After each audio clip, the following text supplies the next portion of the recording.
and welcome to Confetti Chat. My name's James from James Douglas Films, where we take you talking down the aisle and waffling about weddings. With me we've got Frankie from Pink Photographics, and joining us today we have Sarah from Purple Pumpkin Cakes, Stamford.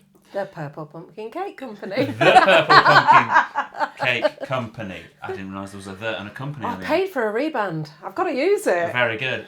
It's working. Yeah. So today's wedding chat is all about cake and I love cake. and hopefully. I know you should have your cake. I bought your cake. You should be sat eating your cake. No one needs to see that. With cake, I know that I've spoken to Frankie previously about our own weddings. We are the absolute opposite ends of cost and design. I now wish to know more. Yeah. Did you not have an expensive cake? I'm going by your face. No, it was very expensive. Oh, okay. Yeah. Was it good? Oh yeah. Oh, well, there you go then. Yeah. That's all right then. I had a friend make ours, and we didn't have a proper cake. We had a croque en bruche. Okay. So yeah. very at the absolute opposite ends there. Mine was from Chocky Wapadidas. Ah, they're not even. They don't exist anymore. No, but I got married 13 years ago, Yeah. and it was just absolutely huge and cost more than my wedding dress. And But it met your expectations. Oh and yeah. that's what matters. It was amazing. Something's worth what someone is willing to pay for it. Definitely. I just didn't tell Lee No. what it was when I made him know. promise me that I could have that cake. He was like, yeah, sure. I was like, I've got a voucher in a wedding magazine. And then it still made it down. Did you go for the chocolate one or the colourful one? So we had the bottom layer was chocolate truffle. Then we had lemon and white chocolate truffle, and then ginger cake on top. But the decoration, was it? It was the all brown white chocolate. one, It or was it white the chocolate, one? and then white chocolate butterflies and roses and just lots of glitter and pink, and it was just beautiful. Good. Yes. If you have a couple who have made the decision to get married, they're thinking about cake, they get in touch. Yeah. What do you say to them straight away? First thing, what's your date?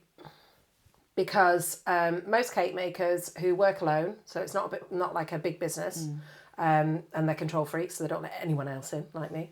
I'll only make 2 weddings a week. Although this week I have got 3, but I'm still playing COVID catch up. Right. So in order to be able to make money, I'm having to sell my 2, but still play COVID catch up at the same time. So I'll only do 2 weddings a week, and once I've got those 2 weddings, that week is full. So the first thing I'm going to say to you is, what's your date? Yeah. And the next thing I'm going to say is, what's your venue? Because if I've got 2 cakes to deliver on one day, I need to know that I can achieve that if they're in different directions. Yeah. Because, for instance, I've got a cake I'm delivering to the Ashes in Kent. Oh. So I know I can't also deliver a cake on that same day, realistically, unless it's somewhere that's quite local that I can get to before I go off on that journey. Yeah. Those are the 2 first things I'm going to ask you. What sort of lead time do you ideally need? I can't do that. I can't do a lead time. Right. Because if I've got 2 cakes, I'm full.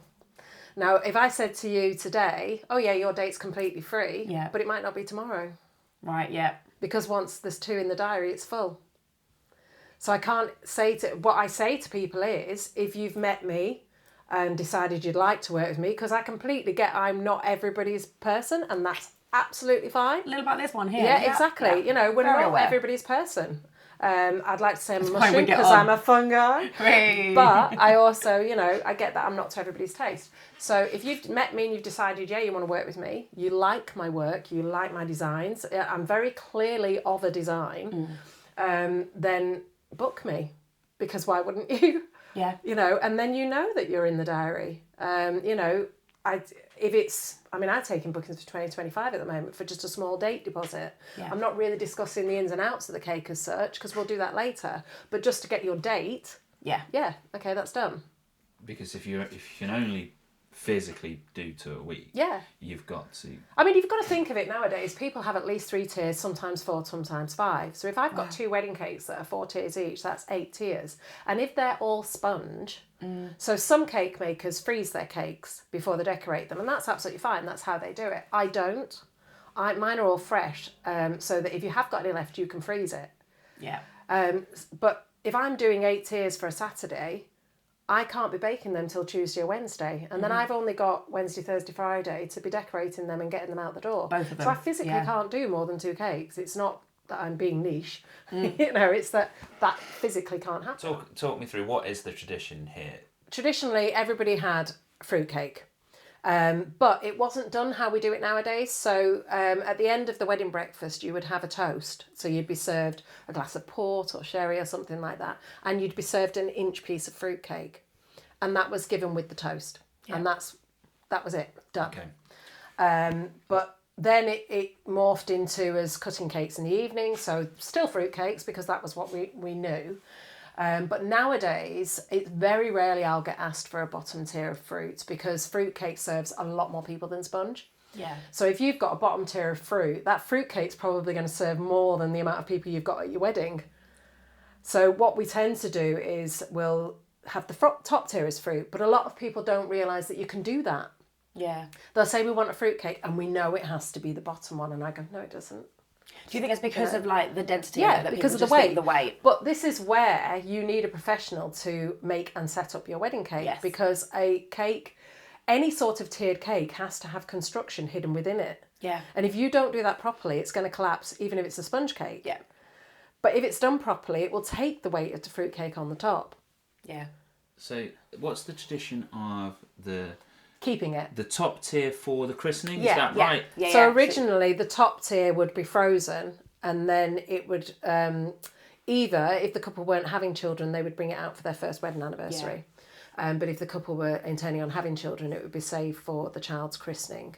But what you must remember to do, if you are going to try and follow that tradition, is the cake must be stripped of all marzipan and icing before it is wrapped and frozen.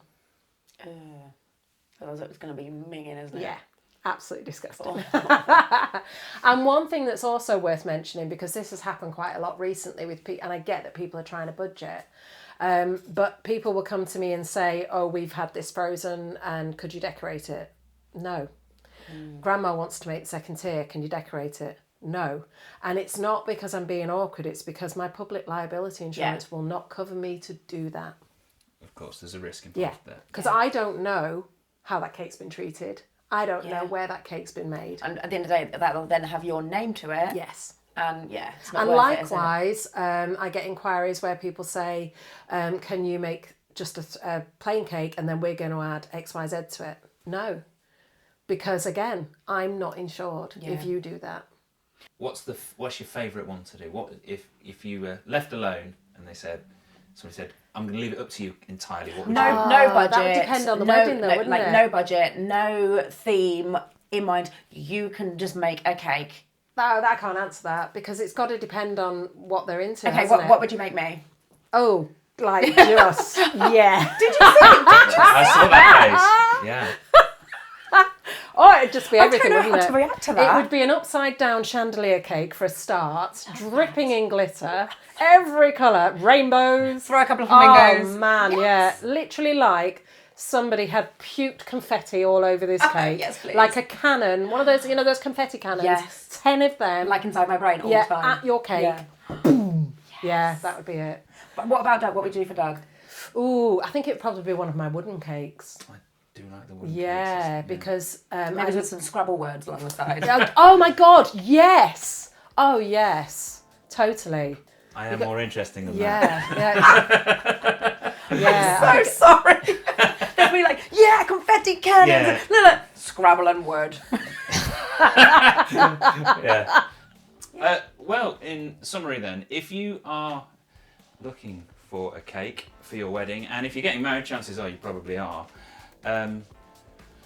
there's way more choice than you probably think there is. And It's a minefield. you definitely need help. Professional help is what we'll call that. So yes. We all do, don't we? Yeah. I would definitely suggest speaking to a cake person like Sarah from the Purple Pumpkin Cake Co. Company, yeah.